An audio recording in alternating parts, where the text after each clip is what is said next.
what's the problem, officer? I don't know what's going on. Jackie Wilson, you under arrest for dining and dashing on a vagina. Hello, black hole.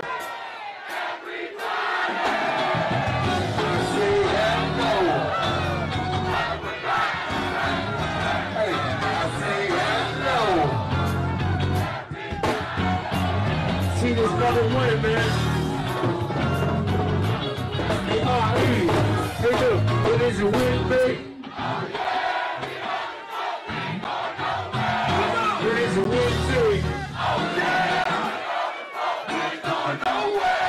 What is your win, babe? Well, hello there, love bugs. Hello there, Bellas. If you have not already done so, please remember to like, share the Facebook, subscribe, and visit uptopbeauty.com. Today's lookies would be one of our Renee scarves. I'm not sure which number this is, but there are quite a few additions over there. Go on over there and check it out.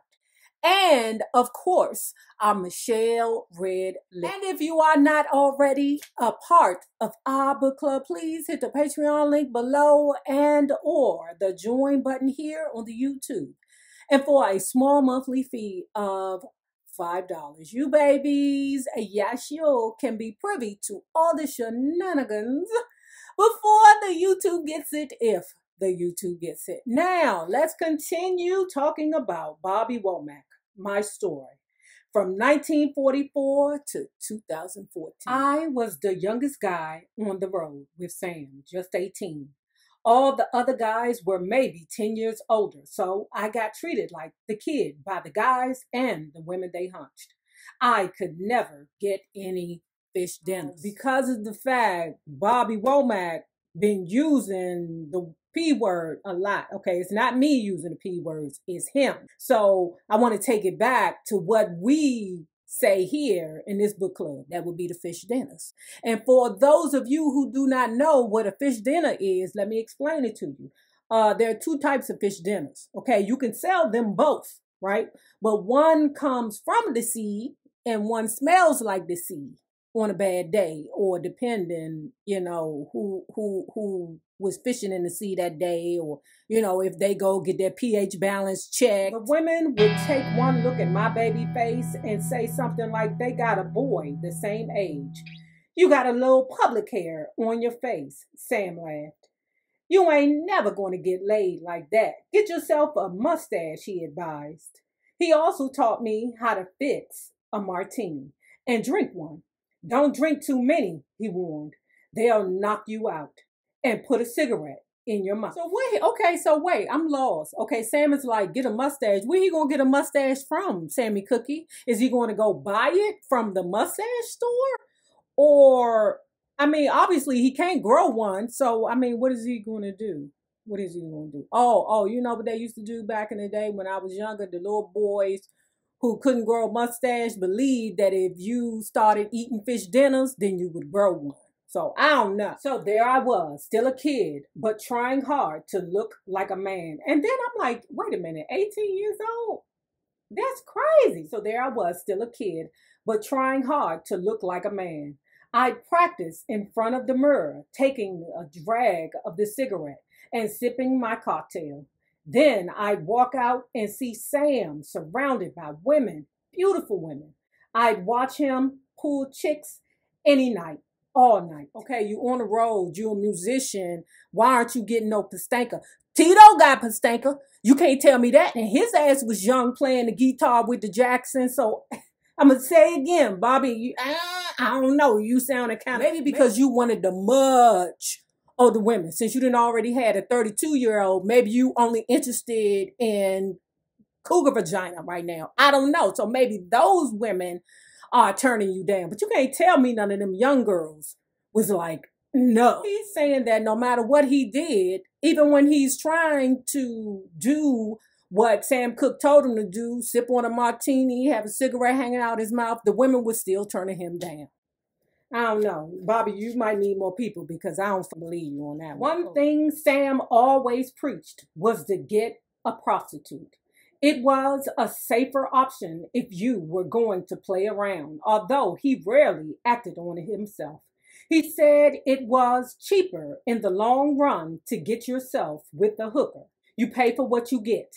And 9 months later, you don't have anyone turn up on your doorstep with a screaming kid. Jackie Wilson had a problem like that one time. He told Sam all about it. A woman in St. Louis claimed Jackie had got her pregnant.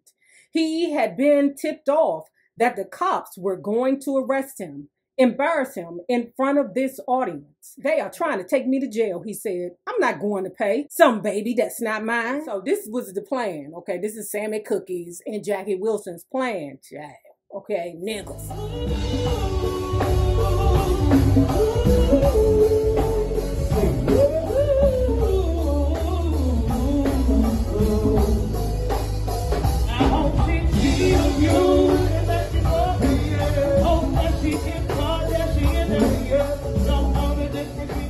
Sammy Cooke said, I tell you what, since they finna arrest you in this city where we're performing, let's do this. Let's do the switcheroo on their asses, okay? I'm going to act like you, sing like you, dress like you. So then that way, when the child support police come out and come get me, they had a wrong ninja. And when Sam Cooke, pretending to be Jackie Wilson, came down off stage, the police was right there.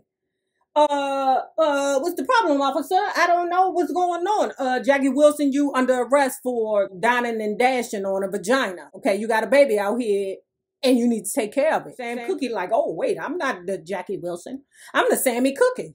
Well, you were singing his song, sir. You dressed like him. You were up there on stage.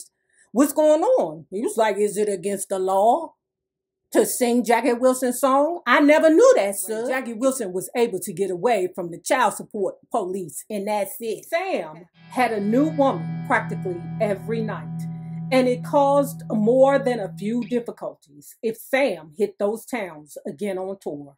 There must have been nearly 24 children at one time claiming to be Sam Cooke's offspring, and their mothers all tried to make a claim on his estate. I also got a woman in Philadelphia who said she had a child of mine, a son called Bobby, naturally.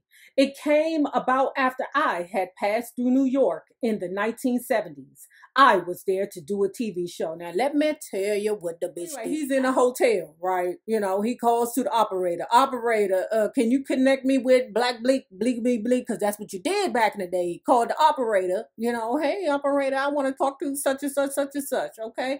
Who shall I say is calling, sir? Bobby Womack. Bobby Womack? The Bobby Womack? The one and only, baby. She said, oh, okay. Well, Bobby Womack, this may not be protocol, but you want to hook up tonight? He was like, sure. Okay, I mean, all right, let's do that. I did the TV show. I've wrapped up the rest of the business in New York and forgot all about it until I played Philadelphia about 3 years later. About halfway through my act, a little boy ran up on stage, grabbed me around the leg while I sang, looked up and called me daddy. I didn't know what to do.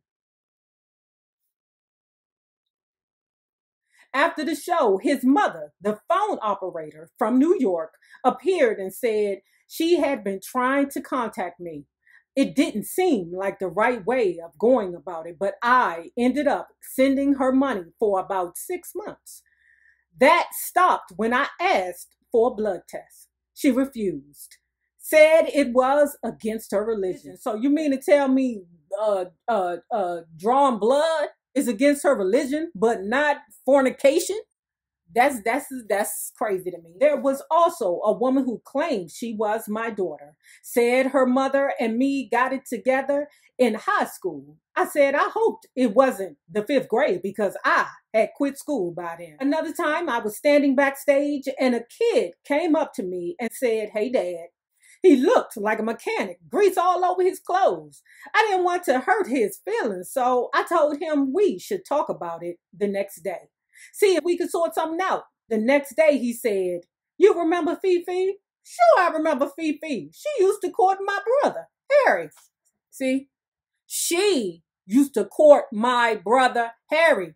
That means she used to run around behind my brother Harry. That's the wrong option. Chasing a nigga never goes well. Krishan Black, what's her name? Krishan somebody, and the blue face boy. Oh my God, she got that nigga on her tooth, on her neck, on her arm, on her hand. Girl, chasing a nigga never goes right. I'm telling you, never. You got your own money, girl. You can't tell me that pickle is that motherfucking good that you tripping off of it. The problem is with her is that she has not made it about love. This is now about a competition. I don't even think she even loved the nigga anymore. It's more so about, I don't want the baby mama to have him. So I'm going to do whatever, whenever, however to keep him because I don't want her to have him. Know the difference between love and competition. You'll always win. But you had her one time when Harry wasn't around, he said. And that's when she got pregnant. Oh man, they would try all kinds of stuff. And it was so hard to prove otherwise. Anyway, if I did have a child out there, I didn't know about it. I want to do the right thing. Okay, all right. All right, Bobby. Although Sam's tips to getting fish dinners didn't pay off, he encouraged my playing. He liked my unorthodox style, the fact that it was so unique, playing upside down and not reading music. He believed that was the way to play guitar, to have a feeling for it. Bobby, you know why you play so good? You play with that spirit. You don't play with no music. You motivate me. Bobby, he tell me before leaving to ball some chick while I practiced sipping martinis in my room, the way you play it makes me sing. So I guess Bobby was his muse, the same way that Amber Rose was Kanye's muse. Oh, and the Kim Kardashian. And his new white escort. He also told me not to get angry at people. If you are going to be a star, he said, make the audience feel like a star too. If you see an ugly woman next to 5 beautiful women, then pay attention to the ugly one. Ooh. Niggas do it every day. Then finally, one night at some hotel, someplace, Betty turned up. She must have weighed about 300 pounds. Easy. She was fat.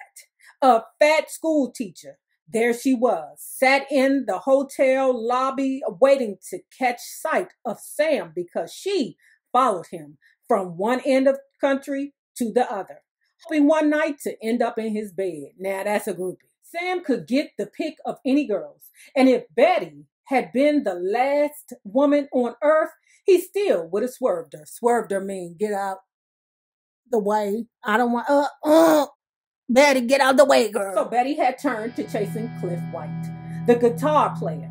Now Cliff was a pretty big guy.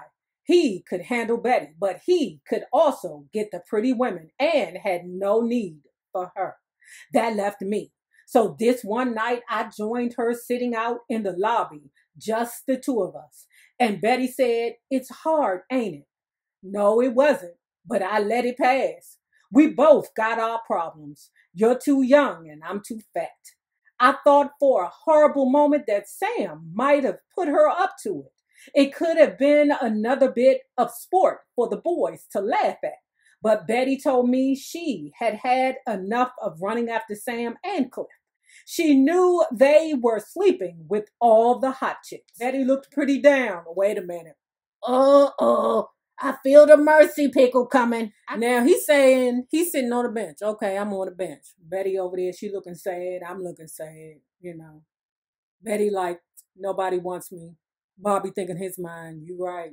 You right. Don't nobody want you. Because, I mean, quite frankly, if it was something else for me to do right now, I wouldn't be sitting next to a woman twice my age and or twice my size. Then she turned to me, pushed her tits into my face and asked, you want some of this? Yeah, I gasped, burying my face in her rack. We went up to my room. Betty puffing and panting behind the stairs. I prayed none of the band would spot me sneaking her up there. I didn't want them to think I was desperate, even though I was. I got started, but it was pretty rough going. Betty was just so big. Man, every time I thought I had it in there, She told me that's not it. I just found a roll of fat. There was just so much flesh. It was terrible. I screamed out, "Oh, baby, I'm getting ready to go." Betty said, "No, no, no, not yet. It's not even inside yet." She finally got hold of my pickle and put it in, and we started to get something going. And when she went, boy, I've never seen a woman in my life go like that. It was like she had turned on a fire hose. Oh, baby, that's called squirting. I still don't understand the concept of that. Okay, it's called squirting, which you do know that squirt is pee. Okay, all right, I said it. And for all you hoes that be like, that's girl, that's pee. The fact about it is, the people that's laying with you when the pee is squirting all over the place, they don't never want to admit it's pee, but it's pee. What do it smell like when you get up out of the bed? What do it smell like? It smells like pee. It don't smell like organism. It smells like a pee. She threw me clean off her and off the bed. It was like she knew she might drown me otherwise. I was left lying there between the bed and the wall. I heard her moan and then call down. "Did I hurt you, Bobby?" I told her it was okay, but I was already planning how to get Betty out of my room without Sam or the band seeing. I never told them I had tagged Betty. A while later, I found out she dropped dead from a heart attack. Damn. The civil rights revolution was in full swing, and the tension on the tour was palpable. The night President Kennedy was assassinated, Sam played the Apollo. I'm certain he saw a vision. He saw something was getting ready to happen.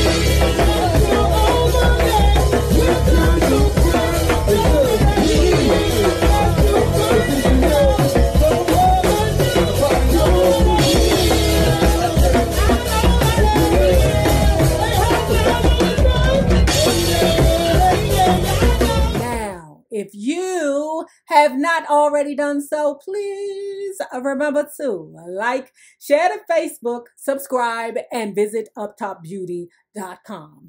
Now remember this, the same people that you meet on the way up will always be the same people that you meet on the way down. My naysayers, my patron loves you babies. Y'all have a good one.